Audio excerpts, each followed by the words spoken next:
Emil, bir ölkə nəzər basar bilirsən? Yox. Yalanlarla. Bu gün Yunanistanın 2008-ci ildəki batış hekayəsindən danışacağıq. Hekayəni Yannis Varoufakis'in dilindən danışacağıq bu hekayə. Yannis Varoufakis'dən danışacağıq. Varoufakis Yunanistanlı bir iqtisadçıdır. Son dövrlərdə məşhurdur. Amma 2008-ci ildə Yunanistan batandan sonra 2015-ci ildə Yunanistanda iqtisadiyyat və maliyyə naziri olur. Tam o krizisin idarəsindən, o kriz idarəsi zamanı başına gələn hadisələr və Yunanistan krizisinin dərinləməsini analiz edəcəyik. İlk növbədə Yunanistanın iqtisadiyyatındakı təməl problemlərdən danışmalıyıq. Yunanistan qurulandan bəri iqtisadiyyatında çox təməl problem var. Buna pet dependency deyirlər. Pet dependency yəni ki, keçmişdən gələn pis alışqanlıqları davam elətdirməkdir. Yunanistan keçmişdən gələn pis alışqanlığı o ki, Yunanistan həmişə yüksək dövlət xərcləri olur və bunu maliyyələşdirmək üçün xaricdən borc alır və o borcdan ödəyə bilmir deyə batır. Və buna borc verən bunun böyük qardaşları var, bunu qurmağına da kömək edən. Yəni o vaxt Osmanlının tərkibindən ayrı ruslar qurur birinci, sonra ingilislər hamilə edir. Bunları da buna borc verirlər. Bu borcla batır, sonra gəlib onu dövlət idarəsinə, maliyyə idarəsinə əl qoyurlar. Maliyyə idarəsinə də əl qoyub, oradan yenidən vergilər toplayıb, öz borclarını geri alıb, yenidən dövləti Yunan hökumətinə verirlər və onlar idarə etməyə başlayır. Amma bu proseslər durmadan, yəni geri bir cycle kimi təkrar edilir. Çünki Yunan dövlətinin daimi batma problemləri nədən yaranır? Bu Yunanların Mikola ideya deyə bir şey var. Yəni ki, böyük Yunanistan qurma xəyalı var. O İstanbulu falan yenidən geri alacağıq. Bu Mikola ideyaya görə 19-cu əsr boyu hərbiyə %50, o dövlət büdcəsinin %50'sini hərbi xərclərə alır. Bu inanılmaz, belə bir şey yoxdur. Yəni, Sovetlər belə 24% falan ayırırdılar. Yəni bu %50'sini ayırıb əmşibatlılar. Sonra Yunanistan iqtisadiyyatının təməl problemi sənayesiz olmaqdır. Yəni ki, bu ümumiyyətcə Yunanistan core preferi deyə iqtisadiyyatdan danışılır. Yəni core mərkəzi ölkələr var, preferi kənarda olan ölkələr. Yəni kənarda olan ölkələr. Yəni mərkəz kapitalist ölkələrə xam mal ixrac edən ölkədir deyə. Zaten yüksək dəyər istehsal edə bilən bir sənayesi yoxdur. Bax, sənayenin 2008-ci yəni tam o krizislər əvvəlki dövrdə sənayenin iqtisadiyyatdakı payı, yəni GDP-yə, ümumdaxili məhsula nisbəti 8% olub. Yəni ki, bu 8% Avropa ölkələri arasında çox azdır. Yəni bu Almaniyada falan 24-25%-dir. O indiki dövrdə xidmət sahəsinin iqtisadiyyatda payının yüksəlməyi ilə bağlı bütün ölkələrdə sənaye dərəcəsi, yəni mərkəz kapitalist ölkələrdə aşağı düşür. Çünki sənayələrin hamısı Çin kimi ucuz işçi qüvvəsi olan Çin, Vyetnam kimi Asiya ölkələrinə aparıblar. Daxildəki sənayelər az, amma ki 8% bu baxımdan çox az. İkinci, Yunan dövlətinin sənayesi yoxdur. Sənayesinin olmamağının nəticəsi olaraq Yunan dövləti vergi toplaya bilməmə problemi yaşayır. Bu keçmişdən gələn bir problemdir. Yunan hökuməti vergi toplaya bilmir. Çünki niyə? Kobi iqtisadiyyatı deyirlər. Yəni ki, kiçik ölçülü iqtisadiyyatlar var Yunanistanda və kiçik ölçülü iqtisadiyyatlardan vergi almaq çox çətindir. Vergi qaçırırlar və ona görə vergi ala bilmir. Yəni ki, bir dövlət vergi toplaya bilmir və dövlət xərcləri də yüksəkdir. Dövlət nə edir o zaman? Pulu olmadığına görə xaricdən durmadan borc almağa başlayır. Xarici və daxili borclar yüksəlməyə başlayır. Və Yunanistan başında bu da dəfələrlə bu hadisə gəlir.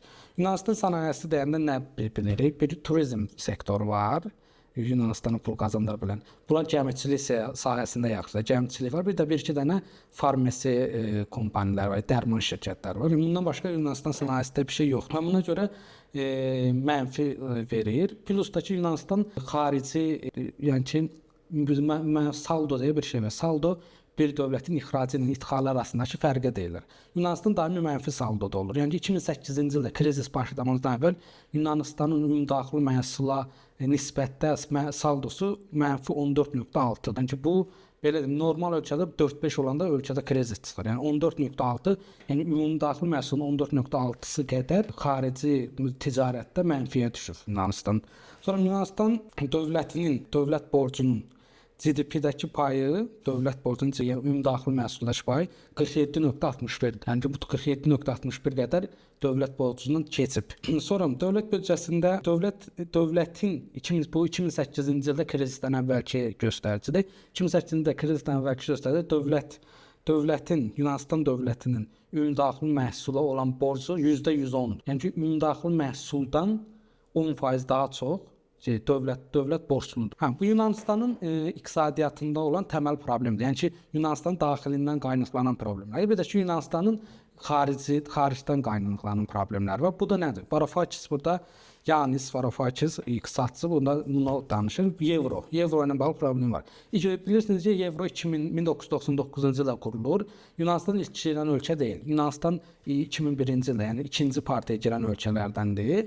Yunanistan Euroya girəndə Yunanistanla bağlı belə bir problem yaranır. Demək ki, Yunanistanın sənayesi olmadığına görə Yunanistan Euroya girdikdə Alman, Fransa, yəni Avropa mərkəzi ölkələrindəki sənaye istehsalı Yunanistana daha çox mal satmağa başladı. Çünki Yunanistanlılar da Euroya girdiyinə görə Euro ilə daha yüksək gəlir əldə edirlər və Yunanlılar durmadan Alman, Fransız məhsulların istehlak etməyə başlayır. Yəni onları almağa başlayırlar və bu da nəyə gətirib çıxarır? Yunanistanın xarici ticarətdəki üstünlüyü əlindən gedir. Çünki Euroya keçdikdə Evronun belə bir problemi var. Varoufakisdə Evro başına özü bir mənfi tamamlanmamış bir proyekt kimidir. Çünki sən bunu deyirsən. Bu dövlətlərin, Avropa ölkələrinin mərkəzləşmiş bank sistemi yoxdur. Mərkəzləşmiş pul siyasəti yoxdur. Bir-birindən fərqli iqtisadiyyatlar var. Amma ki, bu üç fərqliliyi bir dənə pul vahidinə birləşdirirsən. Yəni bu başlı-başına zaten bir problemdir. Plus da Yunanistan kimi sənayesi olmayan ölkələr xaricdən, yəni ki, Avropa kimi, Almaniya kimi, Fransa kimi ölkələrin sənayesindən məhsulları içəri cəlb elədikcə Yunanistanın ixracı azalır, idxalı çoxalır, daha çox mal alır və xaricə daha çox Euro göndərməyə başlasın, dövlət borclanır. Bu Yunanistanın Euro ilə olan problemidir. Bundan əlavə Eurozonada belə bir problem var. Yəni burada bu kiçik ölkələr ki, mənfi verir, yəni Yunanistan kimi ölkələr mənfi verirsən, böyük kapitalist ölkələr müsbətə keçir. Yəni ki, bunların arasında bir-biri ilə əlaqə var. Yəni Yunanistan borca düşməlidir ki, Almaniya, Fransa kimi ölkə pul qazansın. Əslində Varoufakis deyir ki, bizi borca salaraq öz sənayelerin yüksəltdilər. Bundan sonra Euro ilə də, yəni ki, Yunanistan iqtisadiyyatının iki problemi də başa düşdük. Daxili problemləri var, zaten keçmişdən gələn pis alışqanlıqları. Plus da Euroya keçəndən sonra Euronun mənfiliyinə görə başlarına gələn hadisələr var ki, Euroya da nə tərcih edir? Master kriteriya Avro ölkələrin Euroya girmək üçün qarşılamalı olduğu müxtəlif kriteriyaları. Burada da Yunanistan dövləti qəribə bir şey eləyir. Mühasibatlıq, bildiyin mühasibatlıqda belə fokus eləyib yalançı rəqəmlər verirlər. Master kriteriyanında iki dənə əsas kriteriya var.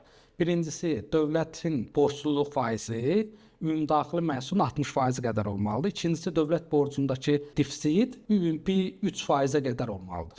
Amma Yunanistanda o vaxtı dövlət büdcəsindəki defisit 3.6%-dir. Amma master kriteriyasını bildirəndə 1.36% olaraq bildirirlər, yalan bildirirlər.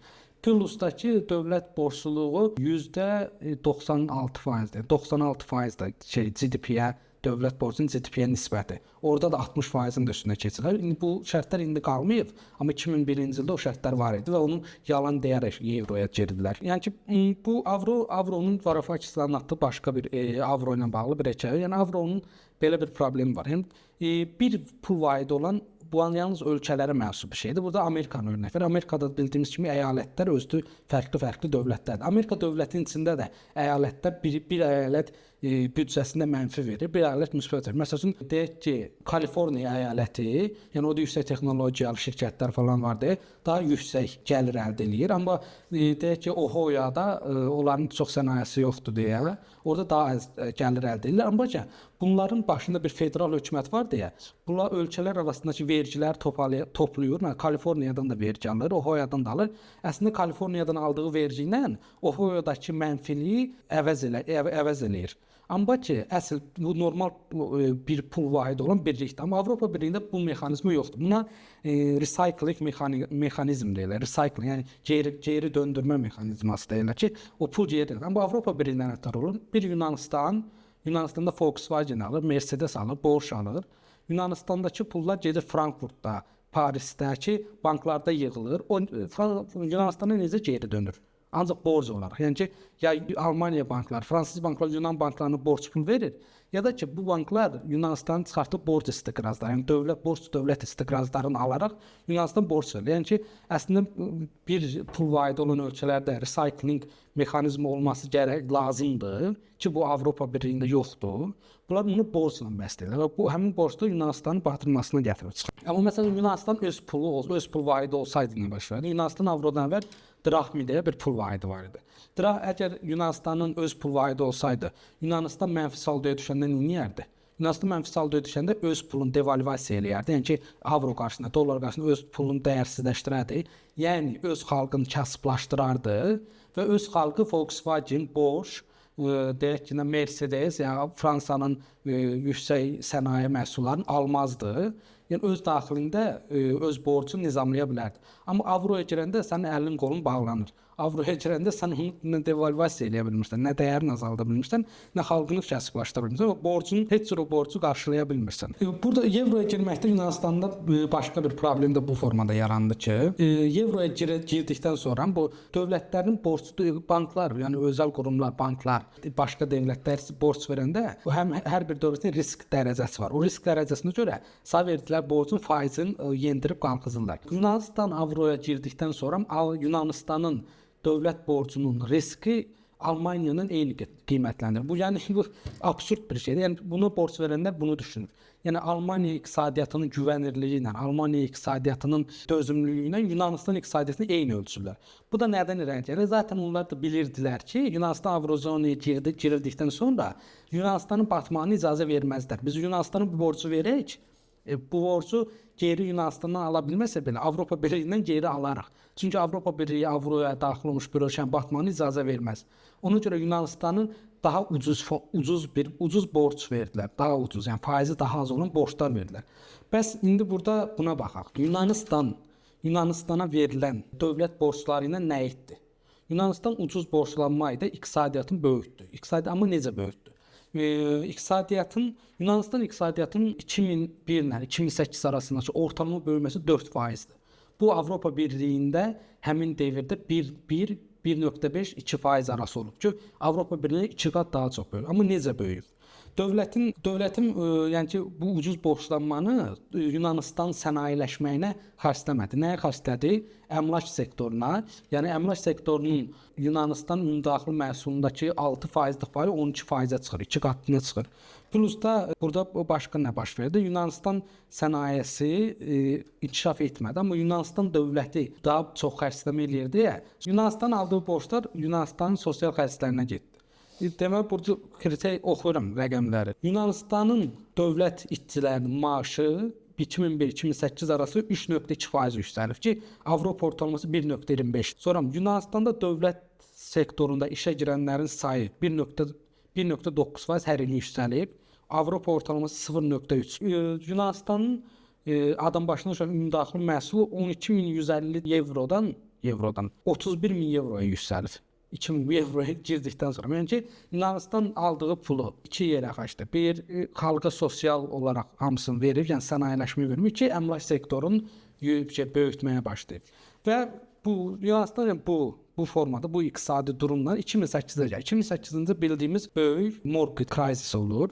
Mortgage təməlli məhsulların, törəmə bazarlardakı məhsulların batması ilə bütün dünya bir kriz keçirir. Amma bu kriz Amerikada olur və bunun Avropaya təsir edir. Çünki zaten Avropa banklarının da mortgage təməlli törəmə məhsullarda, derivativ marketlərdəki olan törəmə məhsullarda Avropalı banklar da əməliyyat həyata keçirirdi deyə, orada Amerikalı banklar batandan sonra likvidlik problemi yarandı. Yəni likvidlik problemi necə yarandı? Yəni Amerikada banklar batandan sonra Lehman Brotherslar falan böyük banklar batandan sonra Amerikanın Avropa banklarına ötürdüyü likvid pul miqdarı kəsildi və Avropa bankları da digər banklara, yəni ki, Yunanistanın borcundan dönən banklarına likvidliyi kəsdikdən sonra Yunanistanda bu krizis özü başladı. Amma Yunanistanda krizisin mortgage-dən tam əvvəl başlama səbəbi Yunanistanda hakimiyyət dəyişikliyi olub.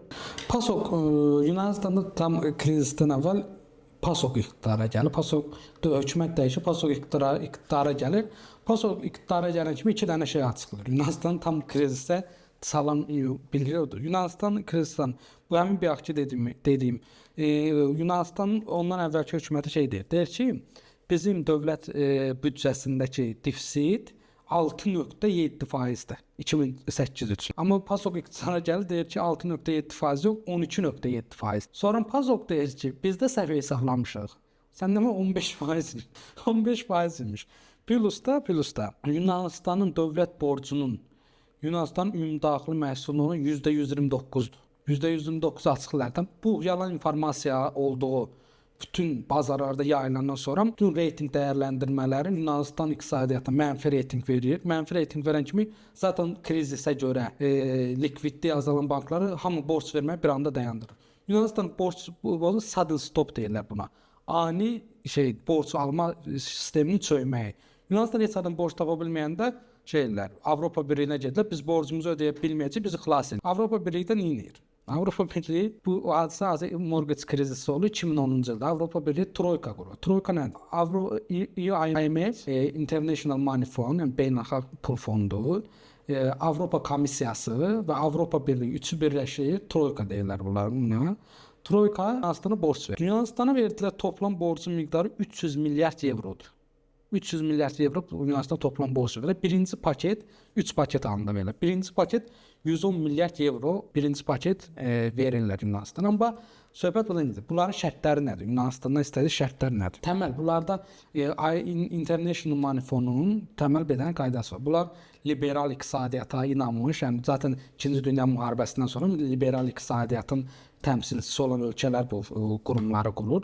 Yəni bunların bir dənə var. Sən kəmər sıxma siyasəti aparasan. Kəmər sıxma siyasəti nədir? Yunanistanın iqtisadiyyatı dövlət xərclərinin Yunanistan iqtisadi azaldılsın. Yəni dövlət büdcəsi müsbət verməyə keçəcək. Faizdən əlavə müsbət verməz. Yəni bu belə bir dövlət büdcəsi yoxdur. Bu yalan bir şeydir. Yəni International Money Fund, ümumiyyətlə Troika Yunanistan hökumətinə bunu tələb edir. Və Yunanistan hökuməti də ilk xilas etmə paketini əldə etdikdən sonra bunu qəbul edir və başlayır iqtisadiyyatda kəmər sıxma siyasəti həyata keçirməyə. Yunanistanın iqtisadi böyüklüyü 2008-ci ildən 2018-ci ilə qədər heç dəyişməyib. Bu nə?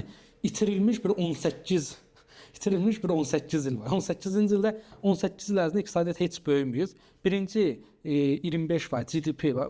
World Bank'dakı bu şeylərə baxsanız görərsiniz ki, Yunanistanın ümumdaxili məhsulu 2008-dən 2010 arası %25 azalıb. Sonra bu formada davam eləyib və 2018-də yüksələrək hələ indi 2020-ci ildə açıqladıkları şeylərə görə Yunanistan iqtisadiyyatı 2008-dən əvvəlki iqtisadi böyüklüyünə indi çatır. Bu Varoufakis'in burada dediyi bir şey var ki, Troikanın elədiyi siyasətlərlə bağlı. Əslində burada belə olur. PASOK bunu açıqlayır. Birinci paketi alırlar və Yunanistanda kəmər sıxma siyasəti həyata keçirdikdən sonra iqtisadiyyat düşür, insanların pulları tamamilə, yəni ki maaşları, yəni belə bir şey, maaşları azalır. Yəni ki 1000 evro alan bir insanın maaşını azalıb 800 evro eləyirlər. Pensiyaları azaldırlar. Yəni ki Yunanistanın tamamilə iqtisadiyyatını öldürürlər və yəni bunun belə bir problemi olur. Deməli sosial xərclərin azalması, maaşların azalması, pensiya yaşının yüksəldilməsi, sonra pensiyada olan vətəndaşların pensiyasının azaldılması kimi müxtəlif siyasətlər həyata keçir. Yunan iqtisadiyyatını tamamilə bitirirlər. Bəs indi burada belə bir sual ortaya çıxır ki, yəni neoliberal bu iqtisadi, yəni kəmər sıxma siyasətindən fərqli olaraq Yunanistanlılar Yunan dövlətinə nə təklif oluna bilər? Burada Varoufakis'in dediyi, yəni Varoufakis'in o öz kitabı məqaləsində də yazdığı Yunanistan xilasına aid bir fikri var. Burada bunu deyir ki, ümumiyyətlə bundan əlavə onu deyim ki, bu iqtisadiyyatda counter recycling fiscal policy deyə bir şey var. Yəni counter recycling fiscal policy nədir? İqtisadi çöküş baş verəndə bir dövlətdə hər kəs xərclərini azaltmağa çalışır. Yəni ki, bu neoliberalların dediyi xərclərinizi azaldın siyasətini bu normal xalqlar da, çünki insanlar da iqtisadiyyat pisə doğru gedirsə və sən də gələcəkdə iqtisadiyyatın daha da pis yönə gedəcəyini inanırsan da xərclərini azaldırsan. Varoufakis deyir ki, bu vaxtda dövlət xərcini azaltmamalıdır. Çünki counter recycling deyir ki, dövlət bu məqamı daha çox həşdir, iqtisadiyyatı daha aktiv halda tutmalıdır. Yoxsa iqtisadiyyat get-gedə içinə doğru çökər və geri dönülməz bir iqtisadi çöküş yaşayar dövlət və oradan geri qayıda bilməz. Amma bu Yunan hökuməti Troykanın verdiyi xilasetmə paketini qəbul etdiyinə görə paketin içində kəmərçılma siyasəti də vardı ya, bunlar bunu eləyə bilmirlər. Eləyə bilmədiklərinə görə, yəni Varoufakis bunu deyir ki, bax bunun nətər oldu mən anlamıram. Həqiqətən bu belədir. Bir insanın büdcəsi ilə bir dövlətin büdcəsi eyni deyil. Bir insanın gəlirləri ilə xərcləri arasında tam müstəqil bir əlaqəsizlik var. Yəni ki, bir insan əgər borc içindədirsə, öz xərclərini azaldaraq, gəlirini stabil tutaraq o vəziyyətdən çıxa bilər. Amma bir dövlət belə işləmir. Bir dövlətin onsuz da bir ölkənin daxilindəki xərclərlə gəlirlər bir-birindən əlaqəlidir. Zaten bir dövlətin gəlirləri onun xərclədiyi pul qədərdir. Yəni ölkə daxilində olan xərclər onun həm də gəlirləri olur. Zaten ümumdaxili məhsulun hesablamalarına baxanda ümumdaxili məhsul necə hesablanır? Əslində ümumdaxili məhsul ölkədəki gəlirlərini, ölkədəki xərcləri hesablayaraq onun üzərindən hesablanır. Yəni buradan da ortaya çıxır ki, bir dövlətdə gəlirlə xərclər arasında çox tam bir əlaqə var. Yəni ki, dövlət öz xərclərini azaldırsa, o dövlətin vergi gəlirləri də azalacaq. Dövlət, yəni Varoufakis belədir. Deyir ki, Varoufakis solda duran bir iqtisadçıdır. Deyir, mən solcu olaraq dövlətə məsləhət verirdim ki, daha çox vergi almamağımız lazımdır.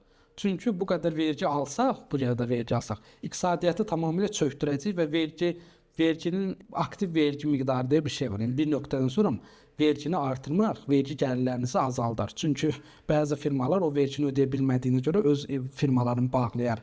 Bəzi insanlar vergi qaçırmağa başlayar. Yəni ki, o vergi miqdarının bir nöqtəsi var ki, ora ideal vergi nöqtəsi deyilir. Yəni oradan biraz da yuxarı qalxsa vergini artırırsınız, amma vergi gəlirləriniz aşağı düşür. Yəni tam deyir o nöqtəni artıq keçmişdik. Bu formada olan, yəni Yunanıstan iqtisadiyyatını bu hala gətirəndən sonra 2010-dan 2012-yə qədər ikinci xilas paketini verirlər və ikinci xilas paketində Yunanistan qarışır. Yunanistan qarışıb, PASOK ümumiyyətcə ölür, PASOK yox olur və yeni 2015-ci ildə tam bu Varoufakisin başına iqtisadiyyat naziri olduğu partiya hakimiyyətə, ya Siriza. Siriza hakimiyyətə gəlir, 2015-ci ildə Tsipras baş nazir olur, Tsiprasın maliyyə naziri olur Varoufakis. Və 2015-ci ildə belə bir şey var. Az öncə dedim, 2010-cu ildə Yunanistanın dövlət borcunun ümumdaxili məhsula olan nisbəti %129 idi. 2015-ci ildə Siriza hakimiyyətə gələndə birinci xilas paketində Yunanistanın özəl sektora olan borcunun %50-sini silməklərinə baxmayaraq, Yunanistanın dövlət borcu, iqtisadiyyatı o qədər öldürürlər. Yunanistanın dövlət borcu 2015-ci ildə ümumdaxili məhsul olan nisbəti %190 olur. Yəni ki, borcu ödəyiblər, borcun bir hissəsini siliblər. Ona baxmayaraq, Yunanistanın dövlət borcu hələ daha da yüksəlib. Ümumdaxili olan nisbəti daha da yüksəlib. Varoufakisin burada dediyi bir hekayə var. Borcluq həbsxanası deyə bir şey var.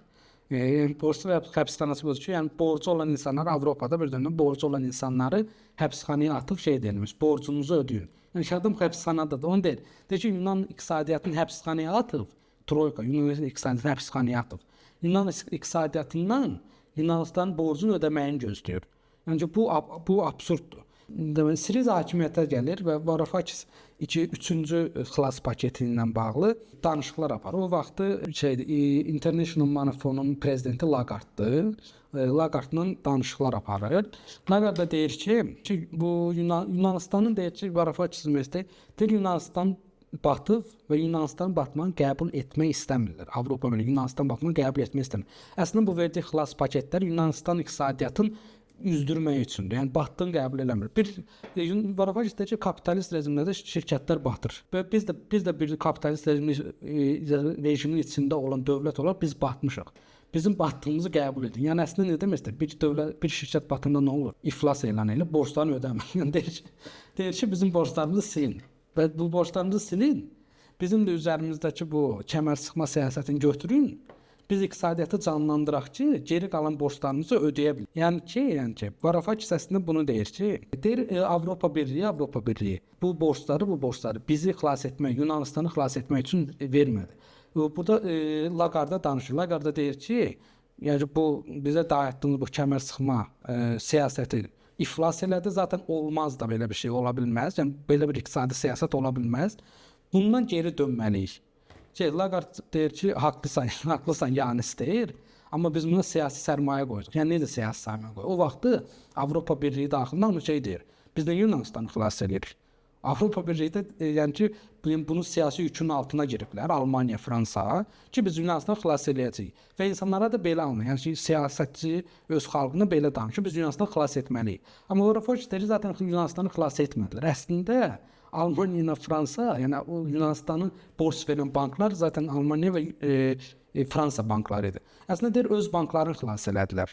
Deməli burada əslində borc anlaşmaları necədir? Bu Troika, yəni Avropa Komissiyası Yunanistana o verilən 100 milyardı birbaşa vermir. Necə verir? Yunanistanla digər Avropa ölkələri arasında tək-tək müqavilələr imzalanır. Məsələn, 100 milyard dollar vermir Avropa Komissiyası birinci paketdə. Bunu necə verir? Məsələn, 10 milyard dollar Sloveniya verir. 10 milyard dollar nə bilim Şotlandiya verir. O məsələn 108 milyard dollar Macaristan verir. 2 milyard dollar Polşa verir kimi. Yəni birə-birlə hesablanır. Varoufakis bunu deyir ki, Yunanistanın Avropa banklarına, yəni Almaniya, Fransa banklarına hər 1000 euronun 300-400 eurosunu Almaniya qarşıladı. Geri qalan 600 euronu kiçik Avropa ölkələrinin xalqlarının üstünə yıxdı və o borcu da Yunanistandan alıb öz banklarını xilas elədilər. Əslində deyir, biz Yunan xalqından yox, öz banklarını xilas eləmək üçün bizdən istifadə edib Avropalı sıradan insanların vergisində çökdülər bunlar. Troika çökdü bunların vergisinə. Bu da demək bu dövrdə Yunanistanın 3-cü xilas paketini təklif edirlər. Çiprasda bunu Varoufakis deyir ki, bu maliyyə naziri qəbul eləməsən. Mən Lagarde'la danışıb bunu başa bu öz dediyi teorisini, iqtisadi teorisini Lagarde başa salmağa çalışır. Yəni belə bir şey ola bilməz. Amma Lagarde buna razı olmur və deyir ki, Yunanistanı Avrodan atmaqla hədələyir. O dövrdə Grexit deyir, yəni bu Brexit, Britaniyanın çıxmağı Avropanın Grexit, yəni Qriklərin Yunanistan, Avropa Birliyindən çıxmağı deyə bir siyasət də şeylər və buna hədələ deyir ki, banklarınıza likvid deyən pul axışını dayandırarıq, Avropa Mərkəz Bankından gəldi euro. Dayandırarıq, sizi batırarıq və Avropa Birliyindən çıxardarıq. Bu dövrdə Varoufakis deyir ki, Çiprasın aklına çox yaxşı bir fikir gəldi. Bu da nədir? Yunanistan referenduma gedəcək. Troikanın təklif elədiyi 3-cü xilas paketini Yunan xalqına sunacaqlar ki, bizə belə bir təklif var, yenidən yəni kəmər çıxma siyasəti davam edir, borclarımızın bir hissəsini ötələyəcəklər bizə şeydir. Amma ki, yenə öz gəlirlərimiz, iqtisadiyyatımızı yəni ki, kiçilməyə davam edəcək. Bunu Yunan xalqına soruşacaq. Buradan çıxan nəticəyə görə əlimizdə Avropa Birliyinə qarşı bir güc, yəni Yunan xalqı da istəmir deyə bir güc olacaq. Amma ki, Varoufakis də Çipras çox yaxşı fikirləşmişdi. Siyasət həqiqətən yaxşıdır. Yəni ki, həm buradakı öz əllərində olan xalqın istəməmə faizini göstərəcəklər. Bunu təklif edəcəklər və həqiqətən referendumda bunların gözlədiyi kimi nəticə çıxır. Yunanistanda keçirilən referendum 60% insan xeyir deyir. 3-cü xilas paketin qəbuluna xeyir deyir. Varoufakis burada coşur, deyir ki, qəhrəman Yunan xalqı biz qəbul eləmirik bunu falan. Bu deyir ki, mən bu seçim nəticələrindən Çipras, yəni baş nazirin yanına getdim. Baş nazir deyir, gördüm, yəni çox belə pis vəziyyətdə oturur. Nə olub dedim, yəni Çiprasdan sonra nə olub deyir. Çipras, onu da Varoufakis deyir ki, mən onda başa düşdüm ki, sən demə Çipras hə çıxmağını istəyirmiş əslində rəqəmə. Çipras belə fikirləşir. Bunlar 35% ilə hakimiyyətə gəlirlər, yəni partiya 35%. Bunlar deyir ki, bizim 35% səsimiz var. Zaten deyir, biz referendum keçirsək, buna biz geri qalan 55%, 60%-dan hə cavabı çıxar.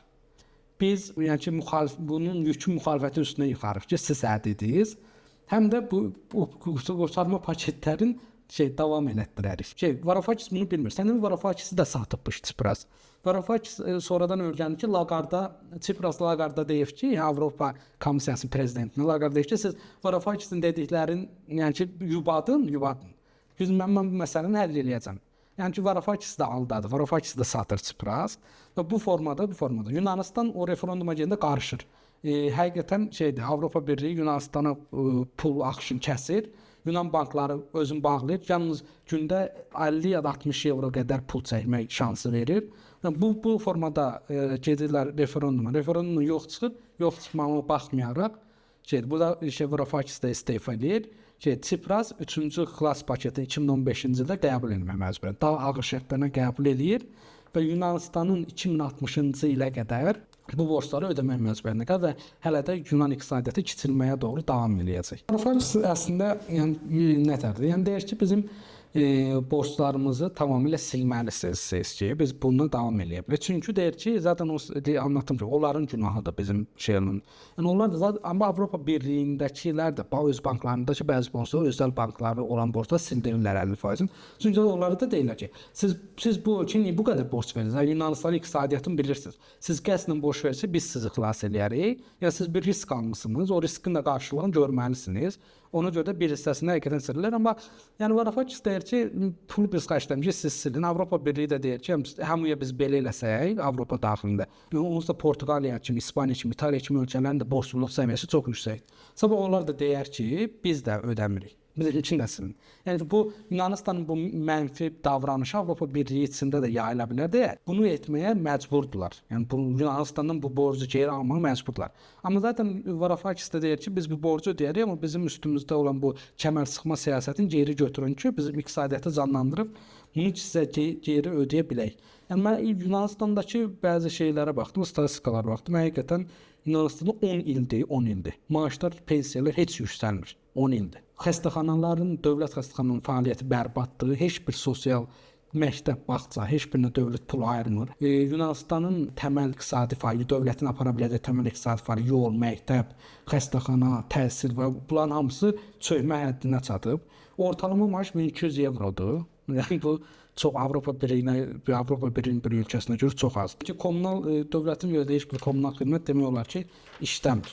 Yəni ki Yunanistan iqtisadiyyatının bu 2018-ci ildən sonra yavaş-yavaş biraz böyüməyə, iqtisadi böyüməyə başlayır, iqtisadi böyümə gəlir, amma pandemiyada bir də çöküşə keçirlər. Pandemiya dövründə dövlət borcu da falan yüksəlir. Bundan sonra bu iqtisadiyyatda House of Disposable Income bir şey var. Yəni ki, bütün təməl xərcləri ödəyəndən sonra xalqın xərclənə bilən, yəni ki, xərclənə bilən pul ehtiyatı deyirlər buna. Bu iqtisadiyyatın əsas hərəkətini təmin edən, yəni ki, onun benzini kimidir də. Çünki xalqın xərcləyə biləcəyi o iqtisadiyyatındakı iqtisadi fəaliyyətləri yüksəldir. Bu Yunanistanın Troykanın Yunanistana məcbur etdirdiyi kəmər sıxma siyasəti nəticəsində o qədər dövlət xalqdan vergi yığır ki, House of Disposable Income qalmır. Xalqın yəni ki, təməl xərclərindən kənarda xərcləyə biləcək pul qalmadığına görə iqtisadi böyümə də get-gedə içinə doğru çökməyə başlayır. Yəni zaten kasıb olan biz yəni avronun bu mənfi cəhətlərini, avrozonanın mənfi cəhətlərini görürük də. Zaten iqtisadiyyatı yaxşı olmayan ölkələr avroya girməlidir. Polşa da ona örnəkdir. Polşa, Macaristan Avrozonaya girmir. Yəni öz pullarını istəyir, zlot istifadə edir, Yunanistan horf istifadə edir. Çünki bu Avrozonaya gələndə sənin əlin qolun bağlanır. Sən heç bir öz fiskal siyasəti həyata keçirə bilmirsən. Yunanistan hələ də borcları çox yüksəkdir, indiki dövrdə çox yüksəkdir. Varoufakis'in 2021-ci ildə bir reportajı orada deyir ki, biz əvvəlkindən daha pis durumdayıq. Sadəcə dünyada o qədər iqtisadi qarışıqlıq var ki, yəni bizim haqqımızda artıq danışmırlar. Amma ilk fürsətdə, ilk iqtisadi, yenidən bir iqtisadi çöküşdə başda gəlin Yunanistan batacaq.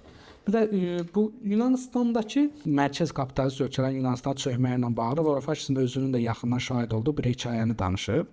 Deməli, Yunanistanda bir balaca mağaza işlədən bir qadın mortgagedən ev alır. 250 min evro. Deməli, 50 min eurosunu öncədən ödəyir.